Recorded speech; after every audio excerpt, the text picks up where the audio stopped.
오늘은 우리들의 연인에 대해서 같이 말씀을 상고하겠습니다. 사사기 14장 14절 삼손이 그들에게 이르되 먹는 자에게서 먹는 것이 나오고 강한 자에게서 단 것이 나왔느니라. 그들이 사흘이 지나도록 수수께끼를 풀지 못하더니. 에스겔서 20장 49절에는 하나님이여 그들이 나에 대해서 말하기를 비유로 말하는 자가 아니냐 하나이다. 에스겔은 하나님을 대변하는 대언자로서 하나님께서 비유로 말씀하시는 것들을 사람들에게 선포해야 됐기 때문에 말한 것입니다. 예수님께서도 내가 그들에게 비유로 말하는 것은 그들이 보아도 보지 못하고 들어도 듣지 못하며 깨닫지도 못하기 때문이라 하셨지요. 이번에는 사사기에 기록되어 있는 삼손과 들릴라의 얘기를 통해서 예수님께서 어떻게 하나님의 사랑을 우리에게 나타내 보여주셨는가를 같이 상고해 보겠습니다. 우리는 삼손을 역사적인 인물로 볼 때 오직 흥행을 위해 드라마나 영화, 그림책에서 표현되는 그는 하나님의 큰 능력을 받았으나 음행과 방탕에 빠져 능력을 잃고 장님이 되어 죽임당한 비극적인 인물로만 알고 진실을 간과할 때가 많이 있습니다. 그러나 그의 출생부터 마지막까지를 살펴보면 성경 전체의 인물들이 구약에서는 앞으로 오실 메시아의 표상이요 그분과 신부된 교회의 어떠함을 말씀하고 있는 것을 볼 수 있습니다. 삼손의 아버지 마노아는 단지파로 그 이름은 노아에게서 유래됐고 안식하다 쉬다이며 삼손은 안식의 아들 작은 해입니다. 마노아는 늦도록 아이가 없었고 내가 그이다 놀라우신 하나님의 천사의 나타남으로 약속의 아들로 태어난 이삭이나 침례 요한처럼 약속으로 성별된 나시린으로 태어났고 하나님을 상징하는 해와 하나님의 품 안의 해로 상징되어 육신으로 오신 예수님의 표상으로 작은 해라는 뜻의 이름을 주셨습니다. 또 사사기 13장 5절에는 하나님께서 말씀하시던 그는 태어나면서부터 하나님께 바쳐진 나시린이 될 것이기 때문이며 그가 블레셋 족속의 손에서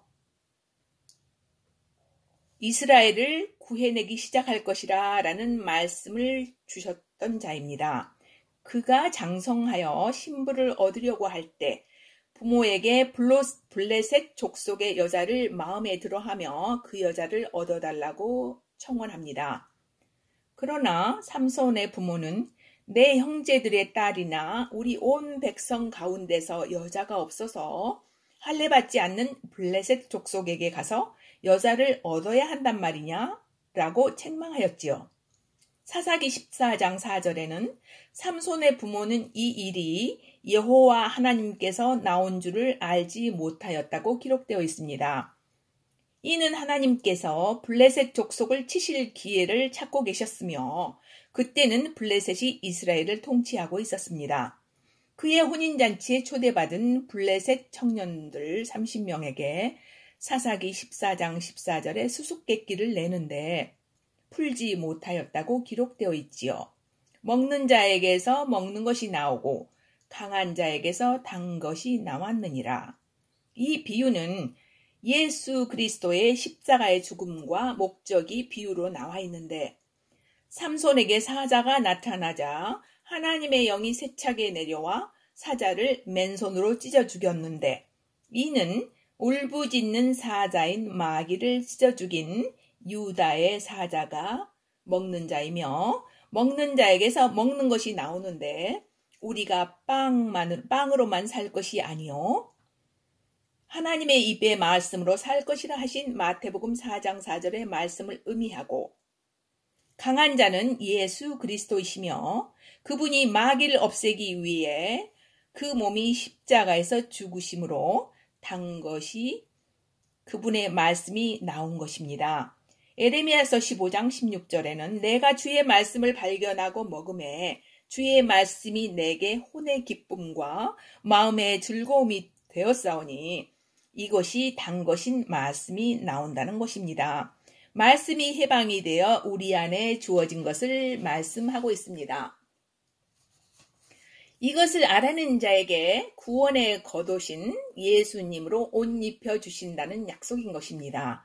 그 청년들이 삼손의 신부를 괴롭혀 답을 알아내고 암송아지는 원래 밭을 갈지 않고 새끼를 낳고 키우는 일을 하는데 그들이 그의 암송아지를 밭을 갈게 했다고 삼손이 분노해서 돌아갔지요.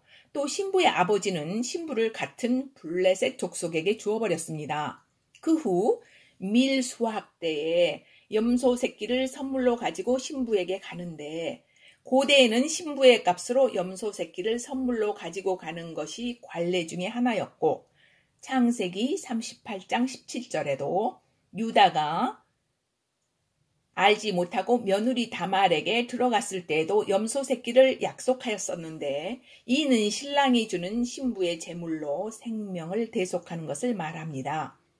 신부를 빼앗긴 삼손이 수확할 들판을 300마리 여우를 잡아 꼬리를 둘러 묶어 횃불을 붙여서 추수 준비하는 곡식 들판과 포도원, 올리브 농원을 불태워버린 것입니다.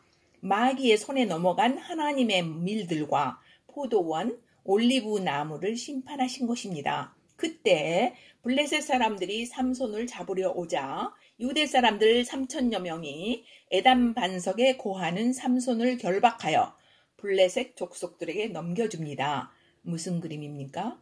자기들을 위해 복수한 삼손을 적의 손에 넘겨준 것은 로마 압제하에 있는 이스라엘 사람들이 자기들의 기득권과 안정을 위해서 예수님을 로마군에게 넘겨준 십자가의 사건이 보이지 않습니까?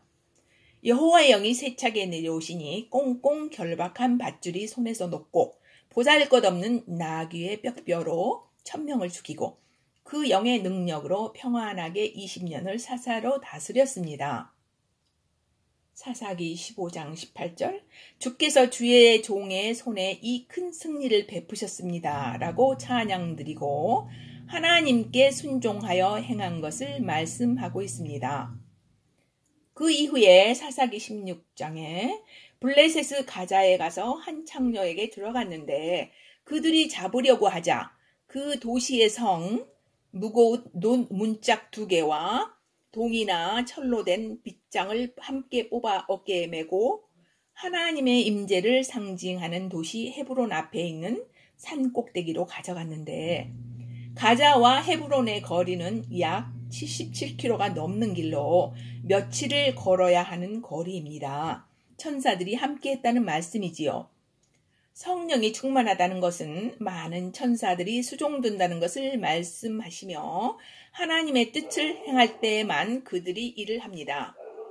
예수님께서 오셔서 어떻게 창녀와 음녀로 표현되는 거듭나기 전에 우리가 블레셋 족속으로 상징된 마귀에게 속하여 눈이 멀고 귀가 먹은 우리들을 그들의 성문짝과 빗장을 제거하여 우리를 어떻게 해방시키실 것을 예표로 보여주고 시온산을 상징하는 산꼭대기로 빗장과 문짝을 옮기고 그가 십자가 위에서 죽으실 것과 우리의 죄의 구속함과 새 생명을 주심을 보여줍니다. 이사야서 45장 1절에는 고레스에 대해서 고레스는 또한 예수님의 예표입니다. 내가 내 오른손을 붙들고 민족들을 항복하게 하며 문짝이 2개인 성문들을 그 앞에 열게 하고 그 성문들을 닫지 못하게 하리라 라는 말씀입니다.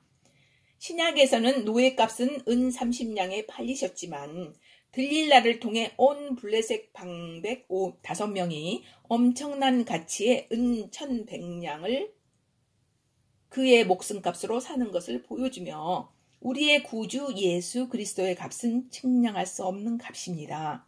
사사기 16장 16절 들릴라가 날마다 말로 조르며 재촉하였기 때문에 삼손의 혼이 힘들어 죽을 지경이 되었다고 합니다.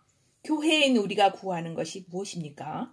자기 자신의 유익과 번영과 오직 자신만을 위해서 구하기 때문에 하나님의 아버지 일과 그의 의를 구하는 일에는 무지할 때가 많아서 신랑인 주님을 지금도 우리가 힘들게 하고 있을 때가 참 많이 있습니다.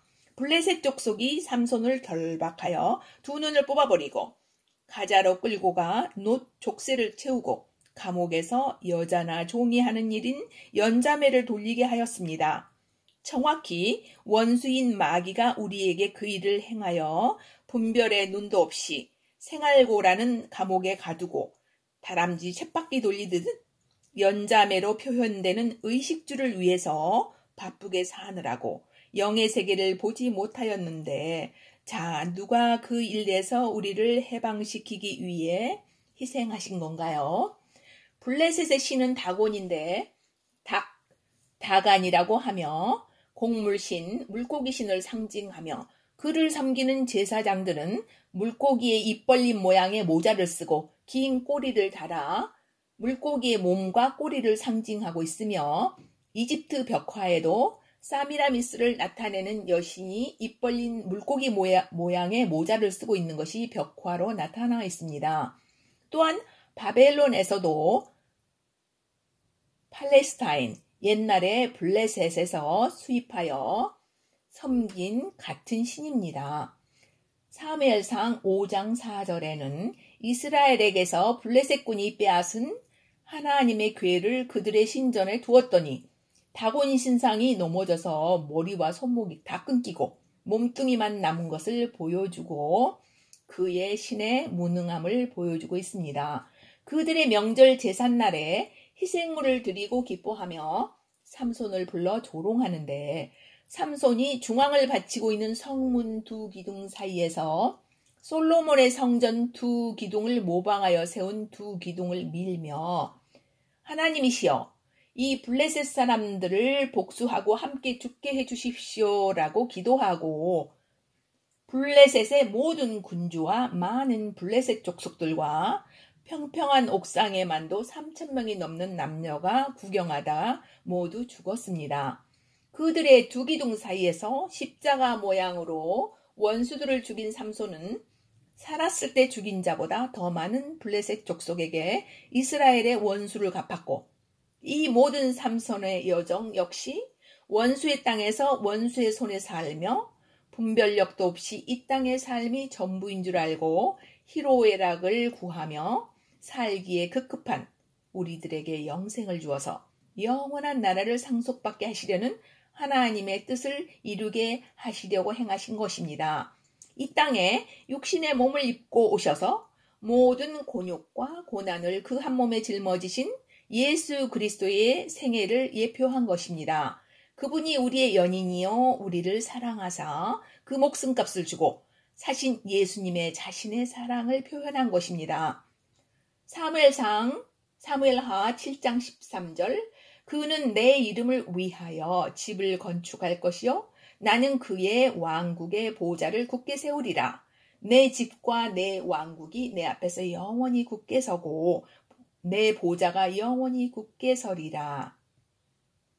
우리를 이와 같은 축복을 주시기 위해서 행해 주셨습니다. 원수인 블레셋의 성문과 빗장을 활짝 열고 그 중심인 두 기둥을 죽음으로 무너뜨려 버리시고 우리가 그분의 집이 되도록 머릿돌이요 모퉁이돌이 되신 예수 그리스도의 사랑과 우리의 영원한 연인이 되게 하신 예수님의 피 흘리신 사랑을 하나님 아버지께 감사드리며 예수 그리스도의 이름으로 감사기도 드리나이다. 아멘.